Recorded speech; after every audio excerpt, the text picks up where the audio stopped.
you guys, today I'm going to be showing you how to make this Madras fish curry. It is spicy with a twist of sourness using tamarind. So let me show you how. So we're ready to start cooking, and I'm using my non-stick pot today and my flame is on high.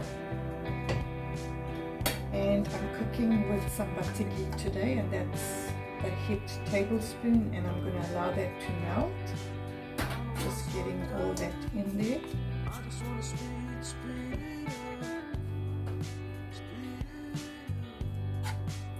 So I'm cooking this the traditional way that they do in South India, and you could tweak it however you like.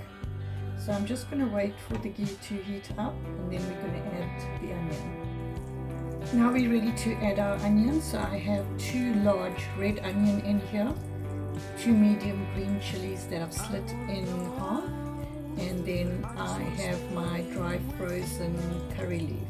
That's part of my artisan spice range, which you're welcome to try. So we're just gonna throw that into the oil.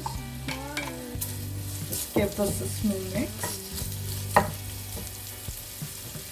Here I have 3 cloves of garlic, half a teaspoon of whole cumin, and about a thumb size of ginger that I roughly chopped in my pestle and mortar. As you can see, they're quite chunky.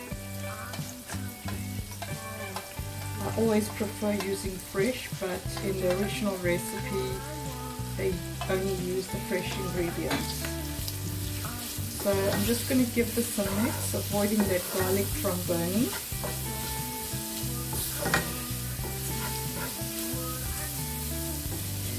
So unfortunately I don't have fresh fish today, so we are going to use mackerel from a can. I'm just going to allow this to cook for another 5 minutes. So onions is lightly toasted. Now we're ready to add our masala. This is my all-purpose magic masala from my artisan range.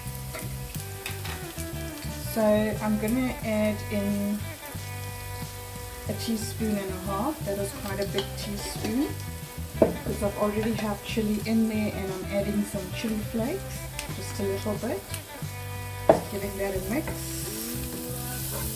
And then here I have 4 large tomatoes that I've chopped up.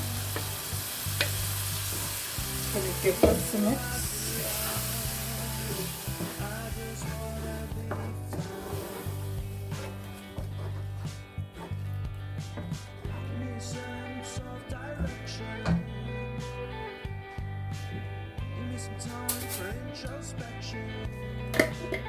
So I'm just adding some Himalayan salt. I'm going to let that cook in.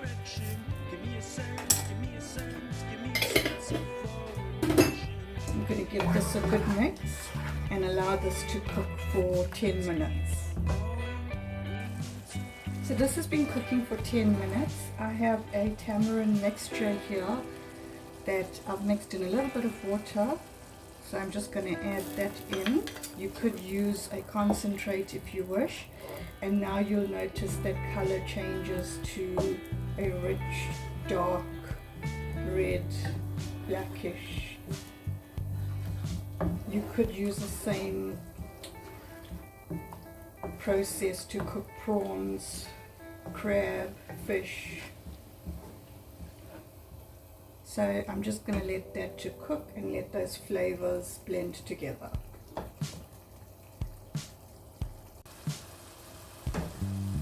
So as you can see, the color has changed and it's a nice deep rich color. So I'm just giving that a mix, and this is the mackerel which we're adding in.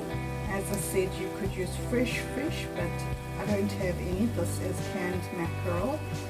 Whether to clean the mackerel or sardine, that's debatable. So I think it's a personal preference.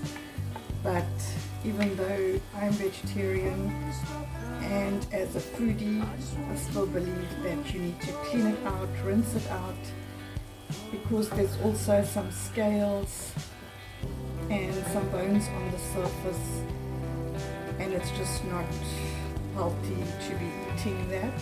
You could have major health issues if you have to choke on a bone. So I'm just mixing this in. However, I'm not going to judge anyone if you prefer to eat it straight out of the can.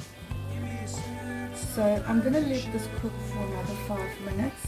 If you wish, you could add some eggs in here, but I'm not adding any eggs today. You could also add brinjal. That's also another favorite to some people. So I'm just keeping it a bit simple and give it another 5 minutes.